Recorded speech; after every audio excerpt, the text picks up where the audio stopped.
Hello, other keto community. Today's recipe is going to be drop biscuits. This is from the Southern Keto Mama's recipe book, so I'm going to show you how I make these biscuits.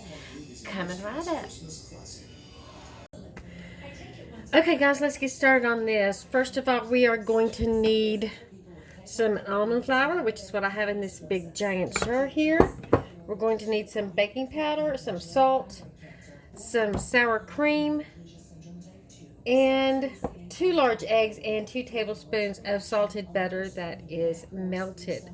So to start off with, we're going to take the 1.5 cups of almond flour,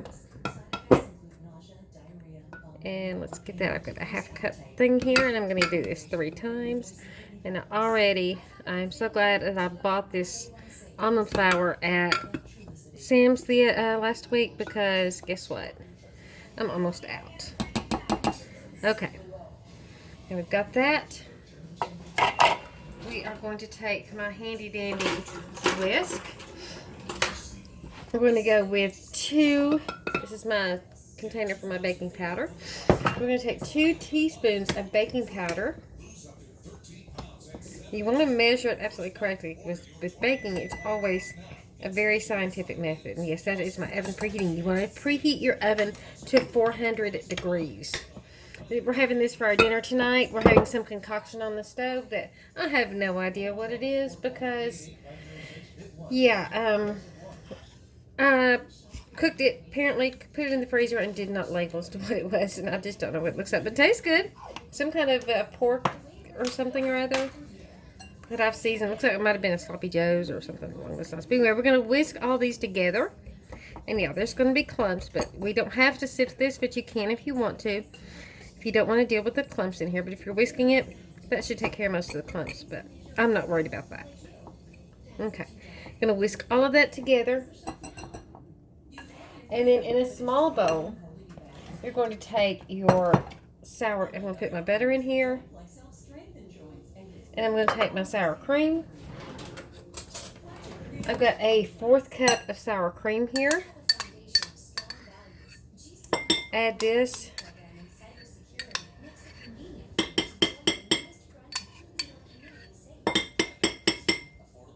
I'm going to add that in there. And then we're going to take 2 large eggs. Oh, and not drop the shell in there. So let's got 1, and we got 2 large eggs. And we're going to take my handy dandy whisk that I used here, and we're going to whisk all of this stuff together. This has become a recipe that I've made so often now that I almost don't have to, you notice I said almost, don't have to follow the recipe. I've almost got it memorized now. I just have to, a lot of times I just have to remember what I need to put in there. Okay?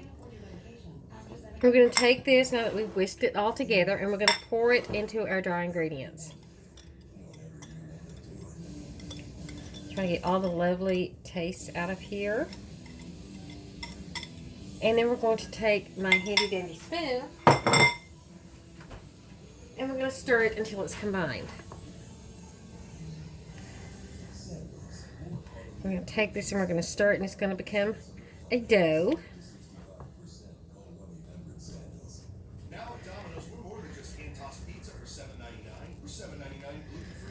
And this is one of our favorite recipes. And one of the things I like about this is that you can take certain things and you can add to it. You can add cheese to it to make them cheese biscuits.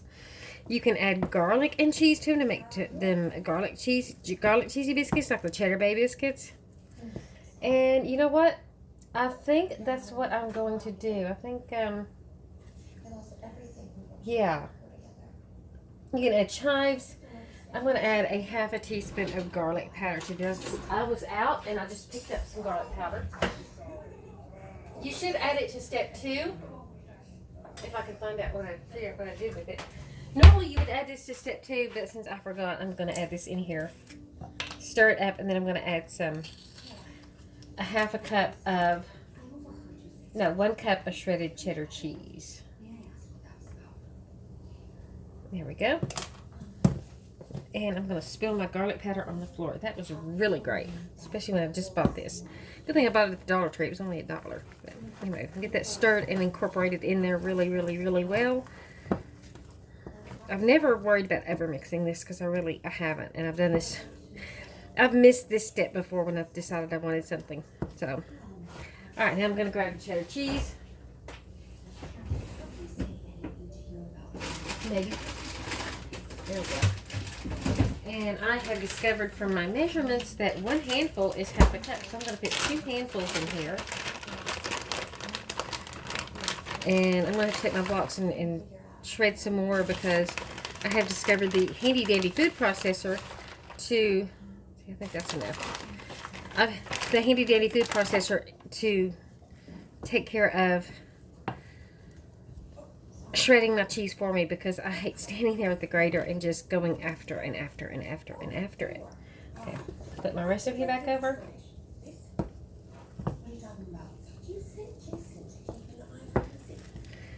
So the next step, now that this is all well incorporated, mostly, my guys absolutely love this stuff. I'm going to take my pan and I'm going to get some parchment paper.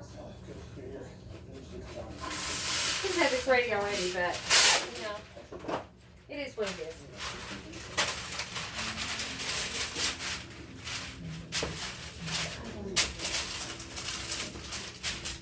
Sorry, I'm making the other way. I'll probably speed this up. But anyway, I'm going to transfer you guys over to the other side of the sink and put it on the parchment paper. Don't look at my sink, y'all. It's full of dirty dishes, and I've already done one load today, so here we go. Anyway, these are called drop biscuits, so guess what? We're dropping them onto the parchment paper. I'm going to take a spoon, and I'm going to measure this out by the spoonfuls. You could do this with like the cookie scooper things. So yeah, those are cookie scoopers. You could do this like that. Yeah. So, okay. We're going to keep doing this and we're going to measure them out, and I will come back when we have them all ready to go into the oven. Okay guys, the biscuits are out of the oven and check that out. Does that not look absolutely gorgeous? And it smells, oh, it smells so good. It tastes, you can smell the garlic. And it's just, oh man, this is so good. And I'm going to go in for the taste test. Look at the inside. You can see little pieces of cheddar in there. Hopefully you can see that.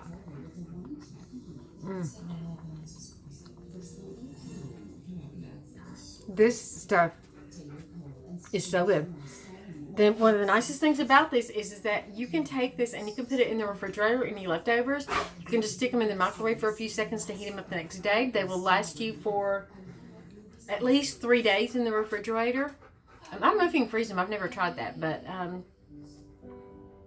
may try that one of these days. But they don't last. I mean, they've already been down here. They have scarfed them up. Out of the 12, I ate 1, and then now I have 4 left. So 7 biscuits. I mean, my husband grabbed 4, my son grabbed 3, and guess what?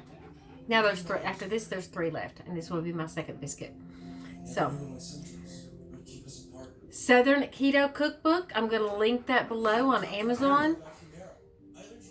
You guys have to try some of these recipes in there. They're absolutely amazing. Yeah. See y'all later. Toodles.